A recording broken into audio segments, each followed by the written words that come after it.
all that you see, which is human work on this planet, first found expression in the mind, then it got manifested in the outside world. So one thing we need to understand is, the wonderful things that we have done on this planet and the horrible things that we have done on this planet, both have come from the human mind. So if we are concerned as to what we create in this world, it's extremely important that first of all we learn to create the right things in our mind, how we keep our minds. If we do not have the power to keep our minds the way we want it, what we create in the world is also going to be very accidental and haphazard. So learning to create our minds the way we want is the basis of creating the world the way we want. There is a wonderful story in the yogic lore.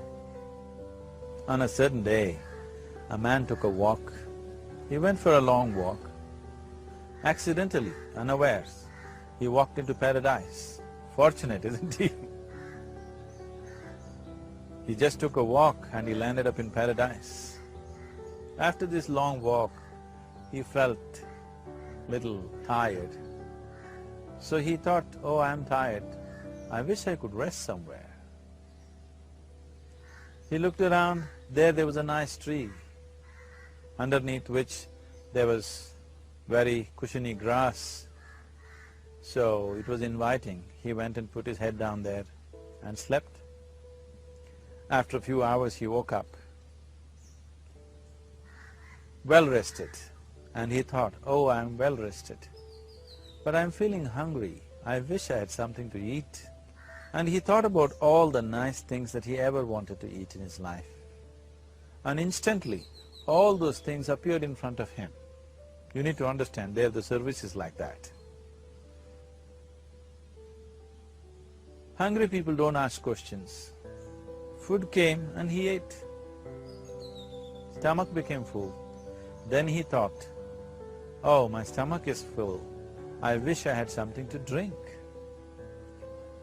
All the nice things that he ever wanted to drink, he thought about it and all of them just appeared in front of him. Drinking people also don't ask questions, so he drank. Now with a little bit of alcohol in him, you know Charles Darwin told you, all of you are monkeys, your tail fell away. Not me, Charles Darwin told you that you were all monkeys and your tail fell away and then you became human. Yes, definitely the tail fell away, but the monkey… In yoga, we always refer to an unestablished mind as markata, which means a monkey. Why we are referring to the mind as a monkey is, what are the qualities of a monkey? One thing about a monkey is, it's unnecessary movement. And another thing about the monkey is, if I say you're monkeying somebody, what does it mean? Imitation. Monkey and imitation have become synonymous. So these two essential qualities of a monkey are very much the qualities of an unestablished mind. Unnecessary movement, you don't have to learn it from the monkey, you can teach it to the monkey. And imitation is full-time job of the mind. So when these two qualities are on, a mind is referred to as a monkey. So this monkey became active within him. He just looked around, thought, what the hell is happening here? I asked for food, food came. I asked for drink, drink came. There must be ghosts around here, and ghosts came. Oh, the ghosts have come, they're going to surround me and torture me, he thought. Immediately the ghosts surrounded him and started torturing him. Then he started screaming in pain and said, oh, they're going to kill me, and he died. Just now he said he's a fortunate being. The problem is he was sitting under a kalpa vriksha or a wishing tree. He asked for food, food came. He asked for drink, drink came. He asked for ghost, ghost came. He asked for torture, torture came. He asked for death, death happened. Now don't go looking for these kalpa vrikshas in the forest. You can barely find a tree these days. A well-established mind, a mind which is in a state of samyukti, is referred to as a kalpavriksha. If you organize your mind to a certain level of organization, it in turn organizes the whole system. Your body, your emotion, your energies, everything gets organized in that direction. Once all these four dimensions of you, your physical body, your mind, your emotion and the fundamental life energies are organized in one direction. Once you are like this, anything that you wish happens without even lifting a little finger actually. It would help to assist it with activity, but even without doing any activity, you can still manifest what you want if you organize these four dimensions in one direction and keep it unwavering in that direction for a certain period of time. Right now the problem with your mind is, every moment it is changing its direction. It is like you want to travel somewhere, and every 2 steps if you keep changing your direction, the question of you reaching the destination is very remote unless it happens by chance. So, organizing our minds and in turn organizing the whole system and these 4 basic dimensions of who you are right now in one direction, if you do this, you are a kalpavriksha yourself. Anything that you wish will happen. But right now, if you look at your lives, everything that you have wished for till now, if it happens, you have finished. Everything and everybody that you have desired for, if all of that lands up in your house today, could you live with that? So if you want to become empowered, it is also important that you become responsible as to what you ask for and what you don't. Right now the world's situation is just this, we are hugely empowered with technology. Today it doesn't take 6 billion people to destroy this planet. One man by pressing the wrong button can destroy the whole planet. When we are empowered like this, it's very important that our physical action, emotional action, mental action and energy actions are controlled and properly directed. If it is not so, we become destructive, self-destructive. Right now, that is our problem.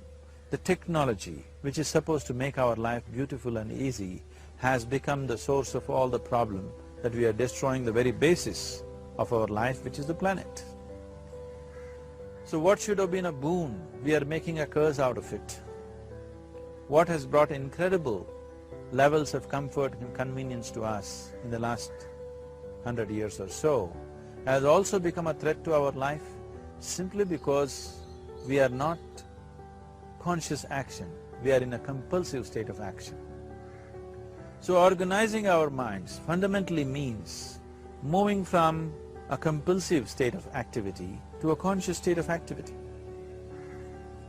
You might have heard of people for whom they asked for something and beyond all expectations it came true for them. Generally this happens to people who are in faith. Now, let's say you want to build a house. If you start thinking, oh, I want to build a house. To build a house I need 50 lakhs, but I have only 50 rupees in my pocket. Not possible, not possible, not possible. The moment you say not possible, you are also saying I don't want it. So on one level you're creating a desire that you want something, on another level you're saying I don't want it. So in this conflict, it may not happen. Someone who has some faith in a god or in a temple or whatever, who is simple-minded. Faith works only for those people who are simple-minded. Thinking people, people who are too much thinking, for them it never works. A childlike person who has a simple faith in his god or his temple or whatever, he goes to the temple and says, Shiva, I want a house. I don't know how, you must make it for me. Now in his mind there are no negative thoughts. Will it happen? Will it not happen? Is it possible? Is it not possible? These things are completely removed by this simple act of faith. Now he believes Shiva will do it for him and it will happen. So is Shiva going to come and build your house? No, I want you to understand, God will not lift his little finger for you. What you refer to as God is the source of creation. As a creator, he has done a phenomenal job, there's no question about it. Could you think of a better creation than this? Is it in anybody's imagination to think anything better than what is there right now? So as a creator, he has done his job wonderfully well, but if you want life to happen the way you want it, because right now the very crux of your happiness and your well-being is this: if at all if you're unhappy, the only and only reason why you're unhappy is life is not happening the way you think it should happen. That's all it is. So if life is not happening the way you think it should happen, you're unhappy. If life happens the way you think it should happen, you are happy. It's as simple as that. So if life has to happen the way you think it should happen, first of all, how you think, with how much focus you think, how much stability is there in your thought, and how much reverberance is there in the thought process will determine whether your thought will become a reality or is it just an empty thought. Or how you do not create any impediments for your thought by creating negative thought process. Is something possible or not possible? It is destroying humanity. What is possible and not possible is not your business, it's nature's business. Your business is just to strive for what you want. Right now you're sitting here.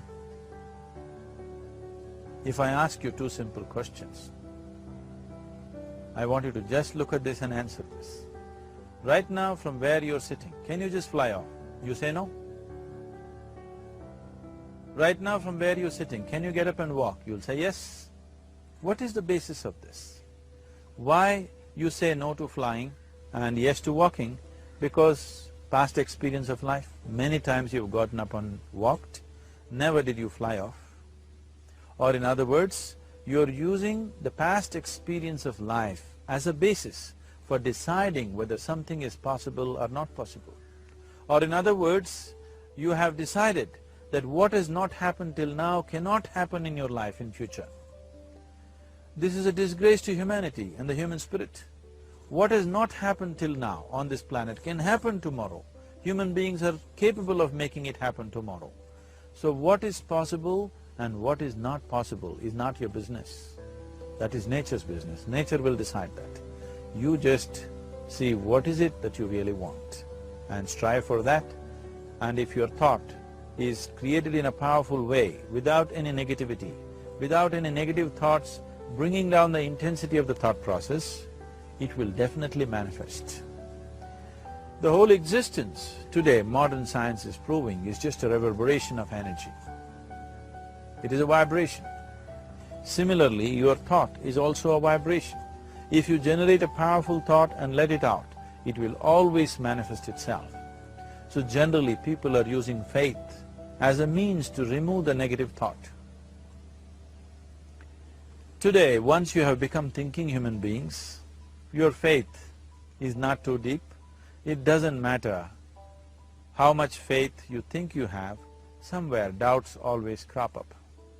Right now, the way your minds are made, this moment, if God appears right here, you will not surrender to Him. You will want an investigation whether He is really God or not. With this kind of mind, you should not waste your time on faith. So there is an alternative, which is commitment. If you simply commit yourself to creating what you really care for, now once again, your thought gets organized in such a way, there is no such thing as whether it's possible or not possible. There is no hurdle in your thought process. Your thought flows freely towards what you want. Once this happens, making it happen will also naturally follow. So to create what you really care for, first and foremost thing is that what you want must be well manifested in your mind, that this is what I want.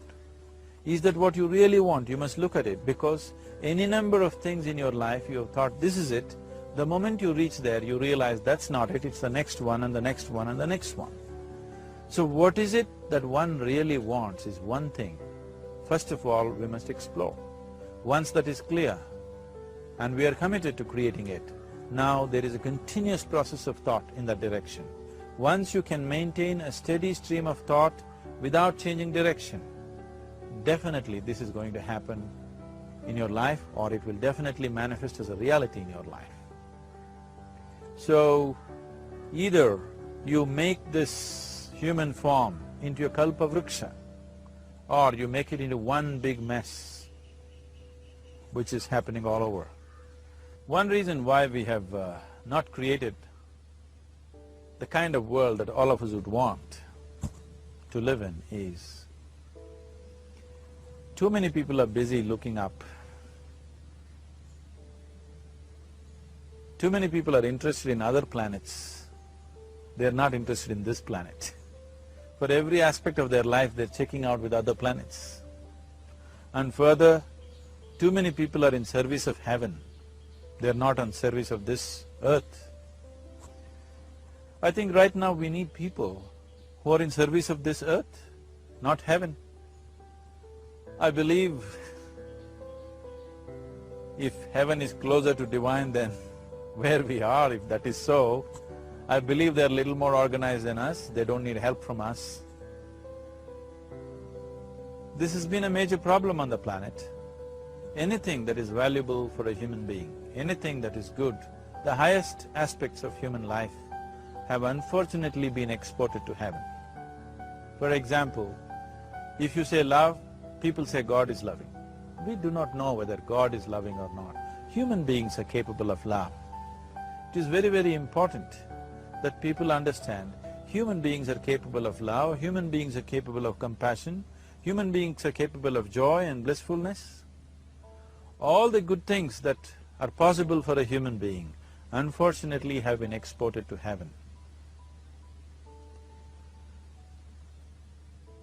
If we want to create the kind of world that we want to, we need to understand whatever you refer to as God, the idea of God has entered our mind only because we have seen creation around us. Because there is creation, we have assumed a creator. God is a great creator. What you refer to as God is a source of creation. That source of creation has not failed us, has done a fantastic job. But now the question is about management. If you want to leave the management in the hands of the Creator, He will manage it in His own way, according to His agenda. But that's not what you want. You want life to happen the way you want it. Now, for example, let's say all of you here are the India soccer team for the next World Cup, and I am the coach. So these next 4 years, everything that you need to know about football is taught to you. Everything that I know about football is poured into you in so many ways. Now, the time to play the match has come. You're on the field and the ball comes near your foot, but you look at me, then it's no good. You've seen those coaches sitting there and boiling, nothing happens. Because now, once you're on the field, it's your job. So this is the same thing. The Creator has done a fantastic job. Now you're here. It is for you and me to see how to manage this, how we want it, how to keep this world, how, in what condition would all of us enjoy it best is something that we have to look at. So at every stage in our life, we tend to think, this is it. If this one thing happens, everything will be fine with my life. You reach there and you realize that's not it, and you postpone it to something else and something else. This is going on. The first and foremost thing is, you must be clear what is it that you really want. If you do not know what you want, the question of creating it doesn't arise. If you look at what you really want, what every human being wants is, he wants to live joyfully, he wants to live peacefully. In terms of its relationships, he wants it to be loving and affectionate. Or in other words, all that any human being is seeking for is pleasantness within himself, pleasantness around him. If this pleasantness, if it happens in our body, we call this health and pleasure. If it happens in our mind, we call this peace and joy. If it happens in our emotion, we call this love and compassion. If it happens in our energy, we call this blissfulness and ecstasy. This is all that a human being is looking for. Whether he is going to his office to work, he wants to make money, build a career, build a family, he sits in the bar, sits in the temple, he is still looking for the same thing. Pleasantness within, pleasantness around. If this is what we want to create, I think it's time we addressed it directly and commit ourselves to creating it. So you want to create yourself as a peaceful human being, joyful human being, loving human being, a pleasant human being on all levels. And do you also want a world like this? A peaceful world, a loving world, a joyful world? No, no, I want greenery, I want food. When we say a joyful world, that means everything that you want has happened. So this is all that you're looking for. So all that you need to do is commit yourself to creating it, to create a peaceful, joyful and loving world, both for yourself and everybody around you. Every day in the morning, if you start your day with this simple thought in your mind, that today, wherever I go, I will create a peaceful, loving and joyful world. If you fall down 100 times in the day, what does it matter? For a committed man, there is no such thing as failure. If you fall down 100 times, 100 lessons to be learnt. If you commit yourself like this to creating what you really care for, now your mind gets organized. Once your mind gets organized, the way you think is the way you feel, your emotion will get organized. Once your thought and emotion is organized, your energies will get organized in the same direction. Once your thought, emotion and energies are organized, your very body will get organized. Once all these four are organized in one direction, your ability to create and manifest what you want is phenomenal. You are the creator in many ways. Why I am saying you are the creator is, I want you to look at the nature of your life right now. If you eat a banana, in 4 hours' time, this banana becomes a human being. There is something within you, a life-creating process, a process which builds this body. The manufacturer of this body is within. You give him a banana, he makes a human being out of that banana. Transforming a banana into a human being is not a small thing. It is a phenomena. It is just that this phenomena is happening within you unconsciously. If you could only consciously manifest this, making a banana into a human being, you are the creator. You are nothing less than that. As the theory of evolution goes, to make a monkey into a human being, it took millions of years. Over an afternoon, you can make a banana into a human being or whatever else, a piece of bread that you eat, into a human being. So, the very source of creation is functioning within you. If you organize these four dimensions of mind, emotion, body and energy in one direction, the source of creation is with you. You are the creator. What you want to create will happen to you effortlessly. Once you're organized like this, now you are not a mess. You are a kalpa vruksha. You have the power to create what you want. There are tools and technologies as to how to organize this system in such a way that instead of being a psychological mess, you can make yourself into a kalpa vruksha. This culture, these traditions, the whole technology of yoga is just about this, transforming yourself from being just a piece of creation to the creator himself. This is not in search of God, this is in search of becoming a God. This is not in search of divine, this is in search of becoming divine, because that which you call as divine, that which is the source of existence, is throbbing within you every moment of your life. Otherwise, a piece of bread cannot become a human being in the course of an afternoon. So, shifting from being just a piece of flesh and blood to becoming a creator, there is a whole science and technology for this. There are tools to make this happen. That which is the source of creation is functioning within you every moment of your life. It is just that, have you kept access to that dimension or not? Organizing the four basic elements of your life will give you that access. There are tools and technologies to do this. The whole science of yoga, the whole technology that we refer to as yoga is just about this, transforming yourself from being just a piece of creation to become a creator. For example, 100 years ago, if I picked up something like this and I start speaking to someone who is across in another part of the world, you would think it's some kind of a miracle. Either I must be a messenger or a son or maybe God himself. But today, this is just another gadget that every one of us carry and use. Today sitting here, without using this instrument, if I speak to someone in another part of the world, it is still a miracle for you. So, this instrument happened because of human mind wanting it to happen. 100 years ago, nobody thought this was possible, but today it is just a common thing.